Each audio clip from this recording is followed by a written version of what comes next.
Actually, it's not that recent at all. Since its beginning, the French army has been involved in internal security much more often than not. The reason for that is that for a long time the police and the gendarmerie were too limited in size and scope to deal with large crowds and protests, so it went to the army.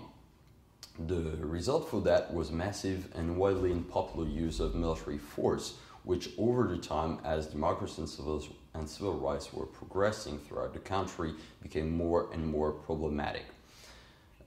It was decided in 1921 that a paramilitary police unit, the Gendarmerie Mobile, would be created to specialize in this type of missions. But however, after World War II, the army got sucked up again in internal security because of the rise of the Cold War and the fear of an enemy within linking up with an enemy without, i.e. the Soviets.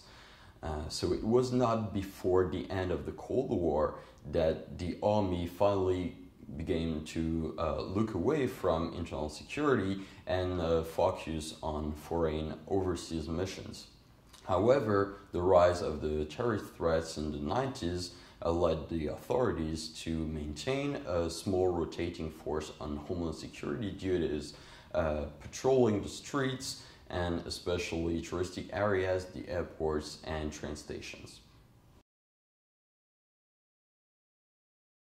After January 2015 attacks, President Hollande called on massive internal security operations. Opération Sentinelle is still on today and mobilizes up to 10,000 forces for the ground forces.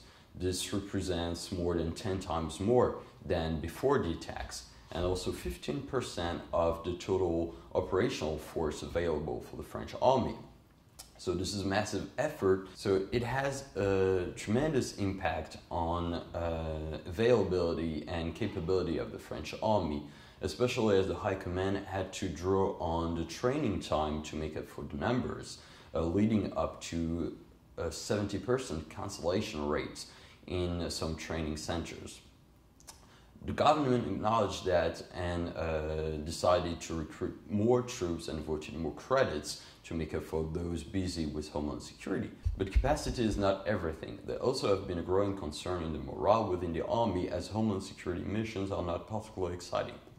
Due to judicial constraints, the armed forces are not allowed to conduct intelligence, neither to conduct ID control, nor even to make arrests. Needless to say, they're not to engage in kinetic counter-terror operations. In the same time, police has been undergoing a growing militarization process.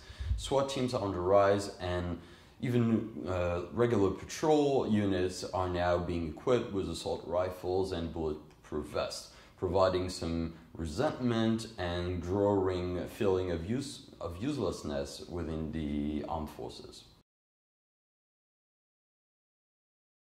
So there are both opportunities and risks for the French army to keep on engaging in homeland security missions. The opportunity is that it serves a clear and visible purpose to the eyes of the public decision makers and the public opinion, which has been traumatized by the January attacks and even more the November attacks in 2015. But risks are important too. Dwindling efficiency due to lack of training or morale drop would jeopardize Army's recruitment plan for the future.